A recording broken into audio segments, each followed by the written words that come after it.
everyone, what's up? Devon Brown here, and in today's video, I'm going to share with you 5 questions every event organizer should ask the MC that they're thinking about hiring. You know, for those of you guys who don't know me, I get to MC events all over the world. I've shared the stage with people like Tony Robbins and Rachel Hollis and Les Brown and Brian Tracy, and I've gotten to work with some of the best event organizers and event putter-oners, that's good English, in the world.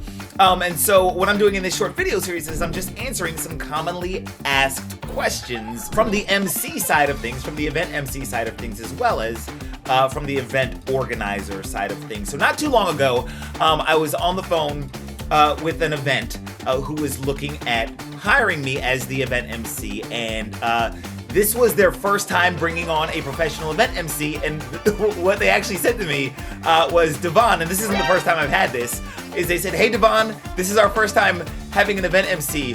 What should we ask you? And I was like, oh, that would make a good video. So here we are. So let's jump right into it, and let me share with you the 5 questions every event organizer should ask the MC that they're thinking about hiring. Okay, question number 1. Are you available on the dates? Like, I know it sounds simple, but the truth of the matter is that the rest of the conversation, like all the rest of the conversation, is irrelevant if the dates don't match. So the very first question that you should ask right off the bat is, hey, before we go any further, are you available on such and such a date? And depending on what type of event and how long your event is, you want to make sure that they're probably available the day before the event as well. Because I know for a lot of the events I do, I show up the day before the event so that I can do run-throughs, do sound checks, things of that nature, right? If the event is starting on a Friday morning, I have to show up on Saturday. So I would always give the MC you're looking to hire the dates of the actual event, and hopefully they will know enough to know that they'll probably need to arrive the day before if they're worth their salt. I never show up the day of. That's a whole other story for another day. But anyway, number 1, are you available date-wise? Second question to ask them, how do you describe your role as the event MC? If an MC does not understand what their role is and does not understand, you know, some of the most important things that they bring to the table, then why are you hiring them? Right? Why are you hiring them? So, like, I tell people, so first and foremost, my job is to manage the energy of the event. I tell people I'm not your MC, which is Master of Ceremonies. I'm your ME, which is Master of Energy, because the more energized your crowd is, the more awake they are, the more they're going to learn, the more they're going to have a good time, the more they're going to get from your event. And ultimately, you want them to get a lot from your event. That's my first role, is to master the energy, or is to influence the energy in the room. The second job that I have is to introduce the speakers. But here's the thing, my job, I tell them very often, is not to read cue cards. And my job is to introduce the speakers in such a way so that the audience is going to be really excited about hearing what a particular speaker has to say. Also, I tell them that my job includes things like including smooth transitions and making sure we run on time, and there are a host of other things. But the bottom line is, you should ask the MC to describe their role, or how they see their role, or how they understand their role in the event. Because if they just say, oh, just to introduce speakers, then that's like such a small part of it that tells me that they might not fully understand or appreciate their role in the event. Hey, real quick, Devon here. I hope you're enjoying the content. I just wanted to take a quick moment to tell you about the MC Directory, the event industry's fastest growing platform that connects event organizers who need great hosts with MCs and stage professionals who want to get booked and put on more stages. And if you're planning an event, you can search the directory and find someone awesome to bring your show to life. You'll find the link in the description, or you can head straight over to mcdirectory.com. That's EMCEE directory.com. All right, back to it. All right, question number 3 you should ask the potential MC that you are looking to hire is, can you share with me your website or your hype reel? Can you share with me your website or your hype reel? Ideally, an MC, just like a speaker, like speakers have speaker reels, MCs have MC reels. You should be able to see a video of me interacting with the crowd, right? And how the crowd was responding to me.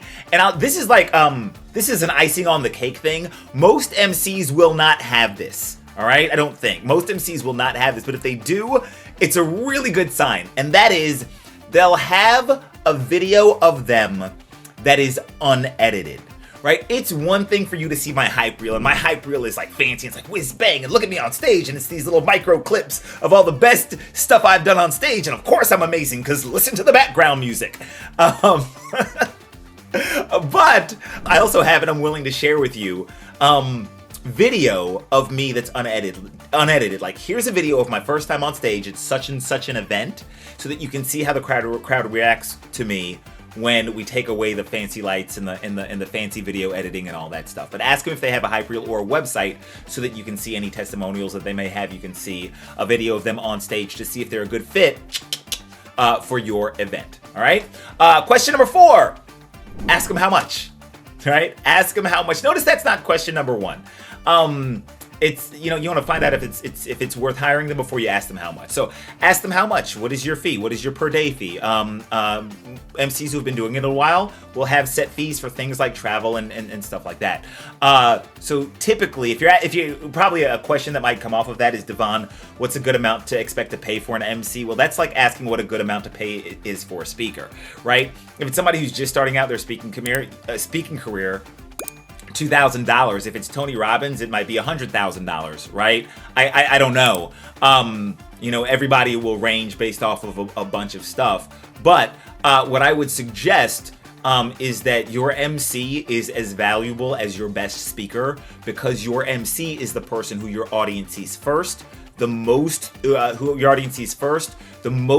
the event, and last. They're the person who's on stage representing not themselves, but representing you. So that's worth it. That's worth it a lot more than just somebody who's going to come up and speak for an hour and be gone. All right. So, but ask them what their fee is to make sure that you can afford them. Right.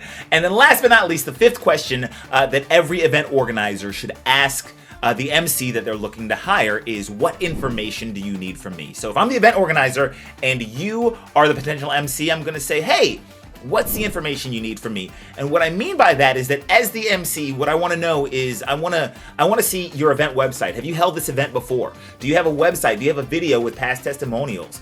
Do you have a Facebook group where I can see what the culture is like of the people who attend your event? Ask the MC what information they need from you. And hopefully they have some good answers like, hey, I need to see your website. Hey, I need to see a Facebook group. Hey, I need to see, how the event's going to go schedule-wise, if we have a copy of that, things of that nature. Hopefully the MC will already ask for it, but if they don't, ask them what they need from you and offer some of that stuff up, especially if they're new to MCing. They might not know that they need to ask that stuff. So, again, my name is Devon Brown. I hope you found this video helpful. If you did, feel free to like it, share it, comment on it, leave your thoughts. If I left anything out, by the way, I just gave 5 questions. I'm sure there are a lot more than that. So if you can think of any other ones, by all means, share them in the comments section. Thank you so much for your time. Have a great day. Talk to you soon. Bye-bye. Hey, thanks so much for watching. I appreciate you taking a few minutes to hang out with me. If this helped you, go ahead and hit follow or subscribe, and I'll see you on the next one.